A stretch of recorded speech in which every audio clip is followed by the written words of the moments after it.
Big question. Does India's youth believe in its capabilities of becoming the Aatmanirbhar Bharat? The Dais World team on an on-ground report from the 13th International Exhibition and Conference on Minerals, Metals, Metallurgy and Materials Expo, which was held recently at New Delhi between 25th to 27th of August 2022. We are at the 𝐻𝐚𝐫𝐭𝐧𝐞𝐬𝐬 Expo, Pragati Maidan, New Delhi, looking at the turnout of the metals and minerals industry, which classifies as the heavy industry for the nation. Obviously, our focus is towards understanding how this industry is shaping up to be relevant to us as the present and future generation of India. Let us first bring through a few facts of the industrial side of India and the key mission of the central government called the Aatmanirbhar Bharat. The term Aatmanirbhar Bharat, coined by the NDA government and our Prime Minister Shri Narendra Modi, is a blueprint towards the economic and industrial development of India. The key tenet of this mission is to make the country independent and self-reliant, thus reducing imports, increasing exports and generating millions of jobs for Indians to manufacture and supply to the country and to the world. There are 5 key pillars to this mission: economy, infrastructure, system, vibrant demography and demand. The government has not just worded this as a mission, they also seem to have provided it with monetary stimulus as firepower, allocating over rupees 20 lakh crores as the budgeted package. This package is to ensure adequate resources available to all those who wish to participate and catalyze this mission for the nation.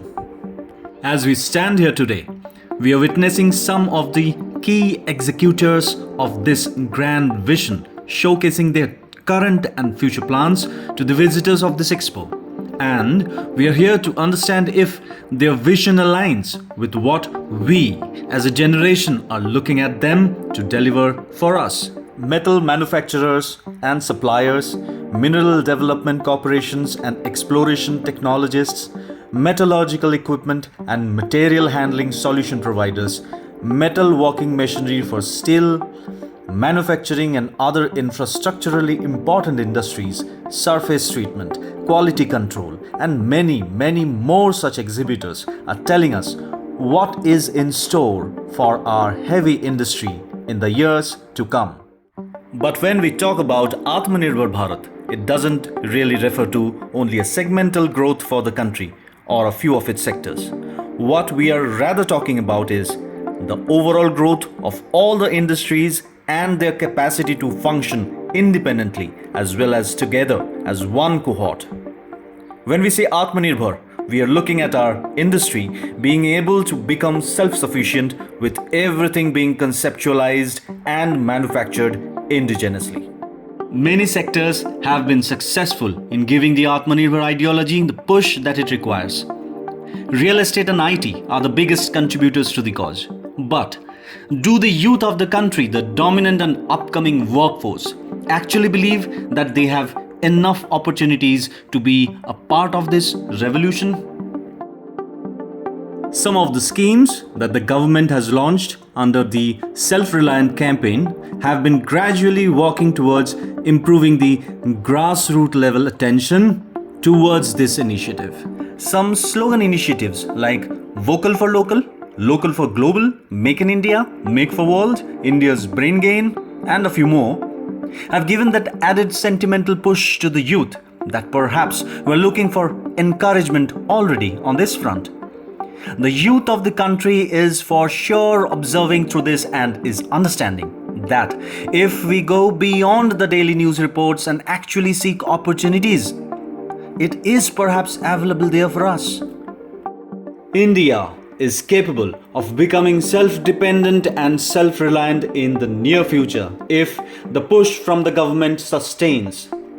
Considering the rapid developments in the digital world and India's consistent involvement in the sector, we seem to be fairly placed to become Aatmanirbhar as far as our tech needs are concerned. The metals and heavy industry also seem to be having fair potential in not just setting up its own business and infrastructure, but also in creating millions of jobs and small scale industry opportunities in the longer term. The widespread connectivity of transportation that India currently has and is scaling up every day seems to be a promising space for logistical improvements and better physical outreach as required by these material centric industries.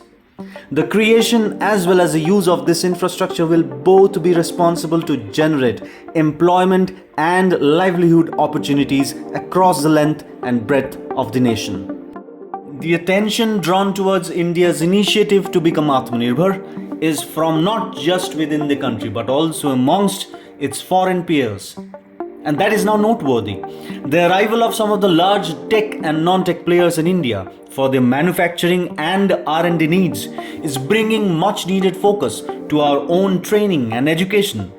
Better skilled youth beget better opportunities, and we are staying positive about that fact.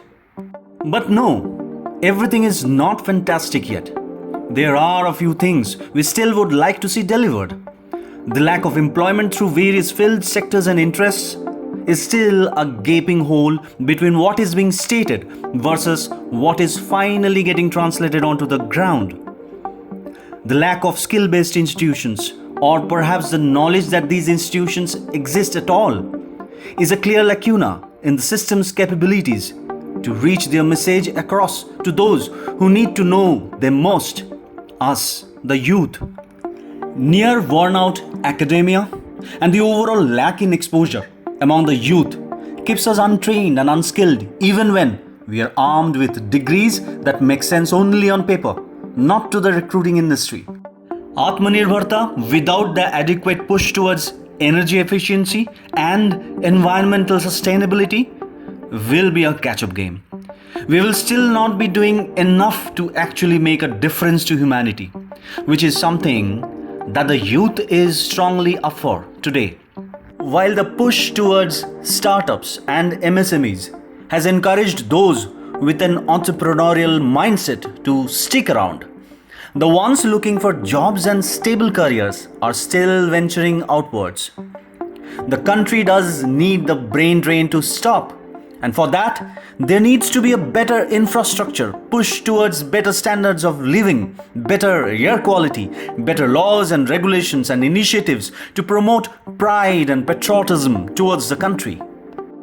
India, we have started on the right path, but we believe there is still time to go before a majority of us begin to believe in the capability of our great nation becoming truly Atmanirbhar. Until that time comes, we at Dais World are here to spread the right kind of information and unbiased, correctly placed facts so that the youth of the nation can experience their country's transformation firsthand.